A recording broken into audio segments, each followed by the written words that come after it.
bienvenue à l'enregistrement du culte pour ce dimanche rogaté, le 5e dimanche après Pâques. Demandez et vous recevrez, afin que votre joie soit complète. Venez, crions de joie en l'honneur de l'Éternel. Poussons des cris de joie en l'honneur du rocher de notre salut. Allons au-devant de lui avec des louanges, faisons retentir des chants en son honneur, car l'Éternel est un grand Dieu. Il est un grand roi au-dessus de tous les dieux. Venez, prosternons-nous et humilions-nous. Plions le genou devant l'Éternel, notre Créateur, car il est notre Dieu. Et nous sommes le peuple dont il est le berger, le troupeau que sa main conduit. Au nom du Père et du Fils et du Saint-Esprit. Amen. Confessons nos péchés. Dieu Tout-Puissant, Père miséricordieux, je confesse devant toi, moi, pauvre et misérable pécheur, toutes mes iniquités et mes péchés par lesquels je t'ai offensé et mérité ta juste colère et ton châtiment, dans le temps et dans l'éternité. Je m'en repens de tout mon cœur. Je regrette sincèrement de les avoir commis, et je te supplie, par ta grâce infinie, et par les souffrances amères et la mort innocente de ton Fils bien-aimé, Jésus-Christ, mon Seigneur, de m'accorder ta grâce et ta miséricorde. Amen.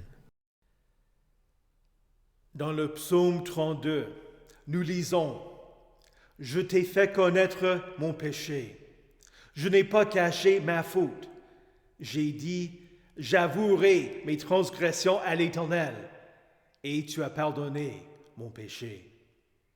Heureux celui dont la transgression est enlevée et dont le péché est pardonné. Heureux l'homme à qui l'Éternel ne tient pas compte de sa faute et dont l'esprit ne connaît pas la ruse. Allez en paix, étant certains que Jésus a payé pour toutes vos fautes et il vous pardonne. Amen. Prions. De toi, Seigneur Dieu, nous vient tout don parfait. Comble nos ardentes prières, inspire nos pensées pour qu'elles découvrent la justice et découvre nos volontés pour qu'elles puissent l'accomplir. Par Jésus-Christ, ton Fils, notre Seigneur, qui vit et règne avec toi et le Saint-Esprit, un seul Dieu, maintenant et pour les siècles des siècles. Amen. La première lecture pour ce dimanche rogaté se trouve dans le livre des Actes des Apôtres, le chapitre 10, les versets 34 à 38. Alors Pierre prit la parole et dit, « En vérité, je reconnais que Dieu ne fait pas de favoritisme, et que dans toute nation, celui qui le craint et qui pratique la justice lui est agréable. Il a envoyé sa parole aux Israélites en leur annonçant la paix par Jésus-Christ, qui est le Seigneur de tous. Vous savez ce qui est arrivé dans toute la Judée après avoir commencé en Galilée suite au baptême que Jean a prêché. Vous savez comment Dieu a déversé une onction de Saint-Esprit et de puissance sur Jésus de Nazareth, qui allait de lieu en lieu en faisant le bien et en guérissant tous ceux qui étaient sous la domination du diable, parce que Dieu était avec lui. » Ici prend fin la première lecture. L'épître se trouve dans la première lettre de Jean au chapitre 4. Bien-aimés, ne vous fiez pas à tout esprit, mais mettez les esprits à l'épreuve pour savoir s'ils sont de Dieu, car plusieurs prétendus prophètes sont venus dans le monde. Voici comment identifier l'Esprit de Dieu. Tout esprit qui reconnaît que Jésus est le Messie, venu en homme, est de Dieu. Et si un esprit ne reconnaît pas que Jésus est le Messie venu en homme, il n'est pas de Dieu. C'est l'esprit de l'Antichrist. Vous avez appris sa venue, et maintenant déjà il est dans le monde. Vous, petits enfants, vous êtes de Dieu, et vous avez vaincu ces prétendus prophètes, parce que celui qui est en vous est plus grand que celui qui est dans le monde. Eux, ils sont du monde. Voilà pourquoi ils parlent d'après le monde, et le monde les écoute. Nous sommes de Dieu. Celui qui connaît Dieu nous écoute. Celui qui n'est pas de Dieu ne nous écoute pas. C'est ainsi que nous identifions l'esprit de la vérité et l'esprit de l'erreur. Bien-aimés, aimons-nous les uns les autres, car l'amour vient de Dieu, et toute personne qui aime est née de Dieu et connaît Dieu. Celui qui n'aime pas n'a pas connu Dieu, car Dieu est amour. Voici comment l'amour de Dieu s'est manifesté envers nous. Dieu a envoyé son Fils unique dans le monde afin que par lui nous ayons la vie. Et cet amour consiste non pas dans le fait que nous avons aimé Dieu, mais dans le fait que lui nous a aimés et a envoyé son Fils comme victime expiatoire pour nos péchés. Bien-aimés, puisque Dieu nous a tant aimés, nous devons nous aussi nous aimer les uns les autres. Ici prend fin la lecture de l'Épître. Écoutez enfin avec attention et recueillement l'Évangile selon Jean au chapitre 15. Jésus dit, « Tout comme le Père m'a aimé, moi aussi, je vous ai aimé. Demeurez dans mon amour. Si vous gardez mes commandements, vous demeurerez dans mon amour, de même que j'ai gardé les commandements de mon Père et que je demeure dans son amour. Je vous ai dit cela afin que ma joie demeure en vous et que votre joie soit complète. Voici mon commandement. Aimez-vous les uns les autres comme je vous ai aimé. Il n'y a pas de plus grand amour que de donner votre vie pour vos amis. Vous êtes mes amis si vous faites ce que je vous commande. Je ne vous appelle plus serviteur, parce que le serviteur ne sait pas ce que fait son Seigneur. Mais je vous ai appelé amis, parce que je vous ai fait connaître tout ce que j'ai appris de mon Père. Ce n'est pas vous qui m'avez choisi, mais c'est moi qui vous ai choisi. Et je vous ai établi afin que vous alliez, que vous portiez du fruit, et que votre fruit demeure. Alors, ce que vous demanderez au Père en mon nom, il vous le donnera. Ce que je vous commande, c'est de vous aimer les uns les autres. Ici prend fin la lecture de l'Évangile. Heureux ceux qui écoutent la parole de Dieu et qui la gardent. Confessons notre foi. Je crois en Dieu, le Père Tout-Puissant, Créateur du ciel et de la terre. Je crois en Jésus-Christ, son Fils unique, notre Seigneur, qui a été conçu du Saint-Esprit et qui est né de la Vierge Marie. Il a souffert sous Ponce Pilate, il a été crucifié, il est mort, il a été enseveli, il est descendu aux enfers, le troisième jour, il est ressuscité des morts, il est monté au ciel, il siège à la droite de Dieu, le Père Tout-Puissant, et il viendra de là pour juger les vivants et les morts. Je crois au Saint-Esprit, la Sainte Église universelle, la communion des saints, la rémission des péchés, la résurrection de la chair et la vie éternelle. Amen.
Prions. Seigneur Jésus, tu envoyas un saint ange chez Corneille, lui disant d'envoyer ses serviteurs faire venir Pierre pour que sa maison entende tes paroles. Nous sommes rassemblés pour écouter tout ce que tu veux nous dire. Ouvre nos oreilles à la bonne nouvelle, pour que toute personne qui croit en toi reçoive le pardon des péchés. Amen. Alléluia, Christ est ressuscité, il est vraiment ressuscité. Alléluia.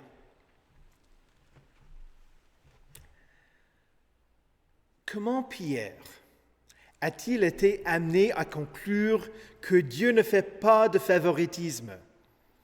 D'abord, il faut dire que les Juifs avaient toujours entendu qu'ils étaient le peuple de Dieu, la prunelle de ses yeux.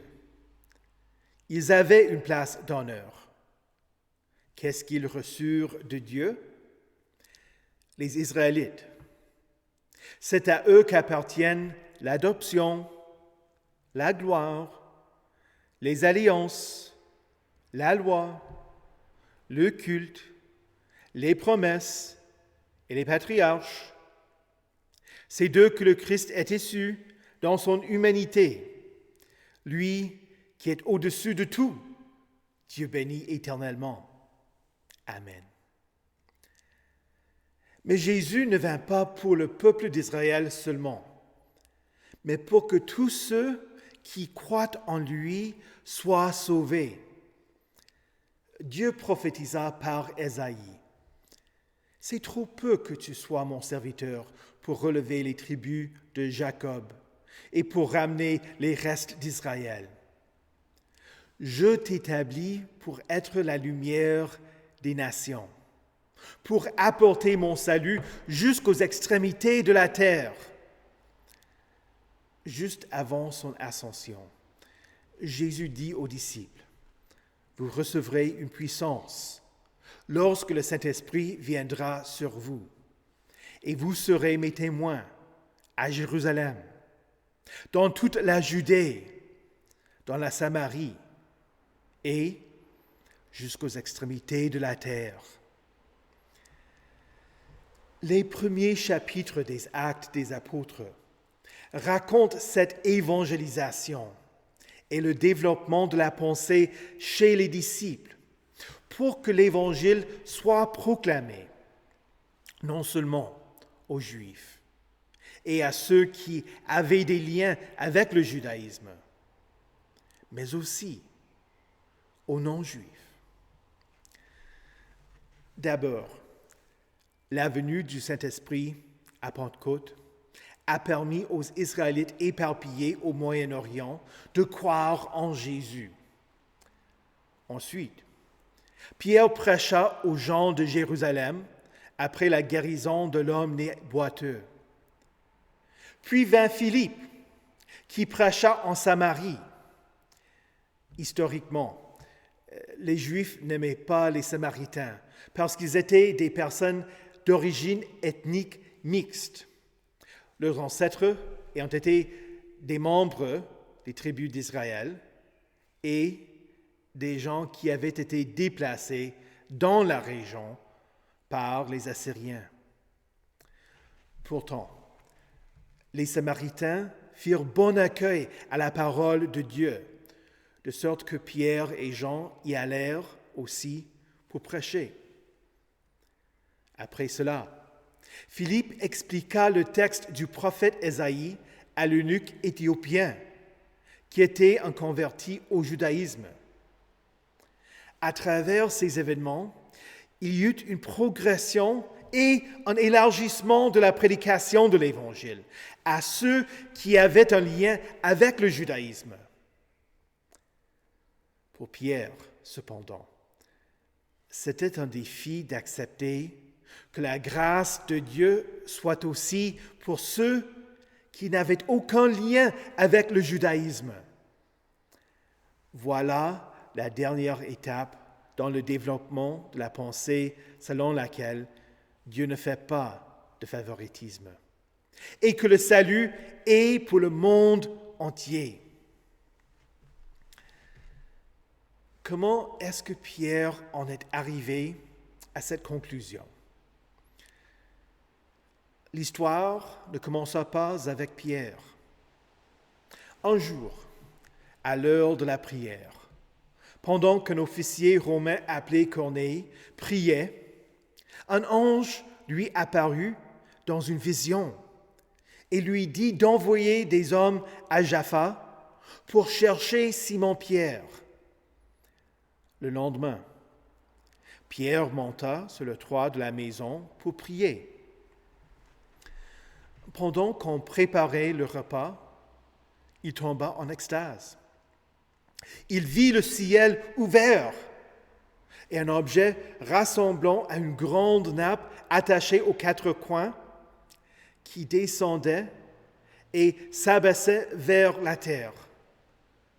À l'intérieur se trouvaient tous les quadrupèdes, les reptiles de la terre, ainsi que les oiseaux du ciel. Une voix lui dit, « Lève-toi, Pierre, tue et mange !» Pierre dit, « Certainement pas, Seigneur, car je n'ai jamais rien mangé de souillé ni d'impur. » La deuxième fois, la voix lui parla, « Ce que Dieu a déclaré pur, toi, ne le considère pas comme impur. » Cela se produisit 3 fois. Pierre ne comprit pas le sens de la vision, mais pendant qu'il se demandait ce que Dieu lui disait, les hommes envoyés par Corneille arrivèrent à la porte de la maison où il demeurait. Ils voulaient l'amener chez Corneille. Pierre partit avec eux le lendemain, selon ce que lui avait dit le Saint-Esprit. En y arrivant, il trouva une maison pleine de gens qui l'attendaient. Pour un juif, entrer dans la maison d'un non-juif l'aurait rendu rituellement impur. Pierre aurait pu renoncer à l'idée d'entrer dans la maison. « Non, Seigneur, je n'irai pas. La maison appartient aux non-juifs. » Cependant, Pierre se rendit compte que Dieu l'avait envoyé pour que les gens rassemblés là entendent la bonne nouvelle, se repentent et deviennent chrétiens. C'est ainsi que Pierre dit, « En vérité, je reconnais que Dieu ne fait pas de favoritisme, et dans toute nation, celui qui le craint et qui pratique la justice lui est agréable. Je vous pose donc la question, reconnaissez-vous que Dieu ne fait pas de favoritisme? Allez-vous juger des personnes selon la couleur de leur peau, selon leur ethnie, parce qu'ils sont des étrangers? Ou allez-vous reconnaître que dans toute nation, celui qui le craint et qui pratique la justice lui est agréable? Si vous jugez une personne par rapport à sa peau, plutôt que par son comportement, c'est que vous croyez que la personne ne peut ni se repentir, ni changer d'attitude. Il ne s'agit pas de la couleur de la peau, ni d'où l'on vient, mais de ce que Dieu dit à l'égard des hommes. Voici ce qu'il dit. Nous sommes tous pécheurs. Et Jésus est venu pour nous racheter tous. La valeur d'un homme ne vient pas de son ethnie, mais du fait que Dieu l'a créé et du prix que Jésus a payé pour le racheter. Pouvons-nous juger et critiquer les croyances et la fausse religion? Oui, absolument. Dieu nous dit de mettre les esprits à l'épreuve. On critique le judaïsme, mais on ne juge pas le juif à cause de son ethnie. On juge les enseignements de l'islam. Mais le jugement n'a rien à voir avec le fait qu'un musulman puisse être arabe ou turc. On expose les erreurs théologiques de l'hindouisme, mais on ne condamne pas l'Indien, qui pourrait être hindou. Christ est mort pour tous, même pour ceux qui le rejettent. On peut critiquer les idées, les enseignements, les croyances, mais il faut valoriser la personne. Puisque Dieu ne fait pas de favoritisme, il faut que nous changions d'attitude envers d'autres et ne fassions pas de favoritisme.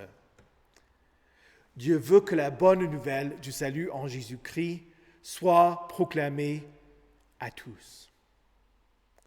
Pourquoi Pierre alla chez Corneille?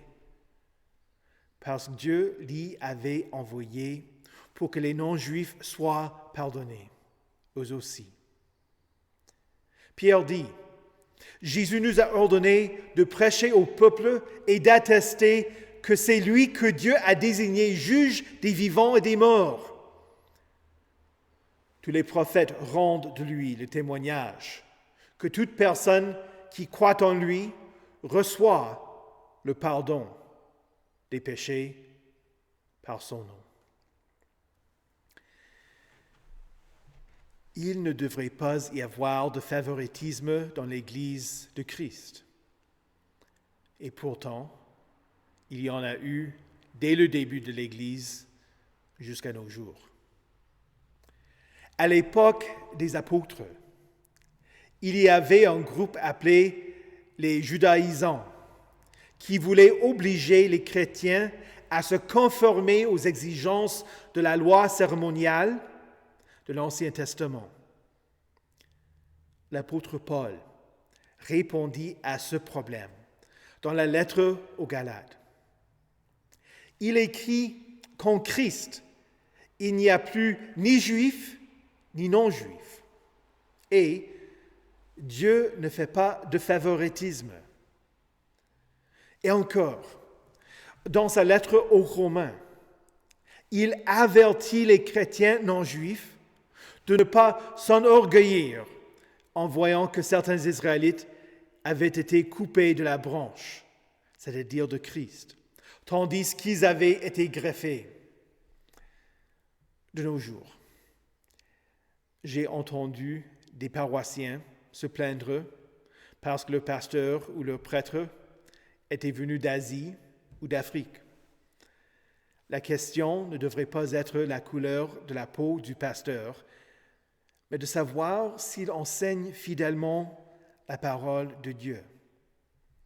Si Dieu dit « Mon temple sera appelé une maison de prière pour tous les peuples », nos paroisses ne devraient-elles pas l'être elles aussi? Il faut que l'Église ne tolère pas le favoritisme et condamne ceux qui le pratiquent. Ceux qui se pensent meilleurs que d'autres à cause de leur origine ethnique ont besoin d'un changement d'attitude. Pourrions-nous agir avec haine et dédain envers un frère ou une sœur pour qui Christ est mort? Absolument pas. Et si nous ne devons pas nous comporter de cette manière dans l'Église, à plus forte raison, nous ne devrions pas faire cela à un prochain qui n'est pas encore sauvé, peu importe son ethnie. Ces derniers temps, il est évident que certains divisent les gens à cause de leur ethnie et de leur pays d'origine. Sans parler de ce problème dans d'autres pays, il faut bien admettre que ce même problème existe aussi en France. Vous avez entendu ce que disent des gens à l'égard de ceux qui traversent les frontières en ce temps de Covid? Vous êtes probablement au courant de la lettre des généraux qui condamne les hordes de banlieue. Jusqu'à maintenant, j'ai utilisé le mot favoritisme et évité le mot que la société utilise, le racisme. Pourquoi? Parce que le racisme n'est pas un mot biblique. L'idée de race ne vient pas de la Bible. Nous sommes tous descendants d'un seul homme et d'une seule femme, Adam et Ève. Et même, nous sommes tous descendants des fils et des belles-filles de Noé après le déluge. Il n'y a que la race humaine. Bien que nous voyions le monde autour de nous juger les gens selon leur ethnie et les classer en plus ou moins inférieurs, il ne devrait pas en être ainsi parmi nous. Il est vrai que nous voyons des différences physiques qui existent, mais ne jugeons pas d'autres personnes de leur aspect extérieur. Le problème du favoritisme est un problème du cœur. L'Éternel changea le cœur de Simon-Pierre. Quand vous avez ce même problème de cœur, que votre attitude devienne identique à celle de votre Sauveur qui ne fait pas de favoritisme, qui ne vous a pas rejeté à cause de votre ethnie, qui veut que tous entendent la bonne nouvelle de sa mort et de sa résurrection et se convertissent. Quand Pierre prêcha chez Corneille, le Saint-Esprit descendit sur tous ceux qui écoutaient la parole et ils ont été baptisés. C'est ainsi que Pierre comprit finalement la vision de la grande nappe qui avait tous les animaux de la terre et les oiseaux du ciel. C'est ainsi qu'il comprit la parole. Ce que Dieu a déclaré pur, ne le considérez pas impur. Ces non-juifs n'étaient pas impurs. Ils avaient été pardonnés par la foi en Jésus. Et on va de même pour vous. Par la foi en Jésus, vous êtes pardonnés même du péché de favoritisme. Répondez-vous. Et écoutez ce que dit Pierre. En vérité, Dieu ne fait pas de favoritisme. Dans toute nation, celui qui le craint et qui pratique la justice, lui est agréable. Au nom de Jésus, Amen. Prions. Ô Dieu, le Créateur du genre humain, tu envoyas ton Fils Jésus-Christ, le bon berger, qui a dit, « Il y aura un seul troupeau, un seul berger. » En lui, tu rassembles des hommes de toute nation, de toute tribu, de tout peuple et de toute langue. Dissipe les divisions qui existent entre les Juifs et les non-Juifs et unis ton peuple à travers le sacrement de l'autel pour faire de nous un seul corps. Conduis ton peuple pour qu'il agisse avec justice envers les gens de toutes les nations et obéisse à ton commandement de nous aimer les uns les autres.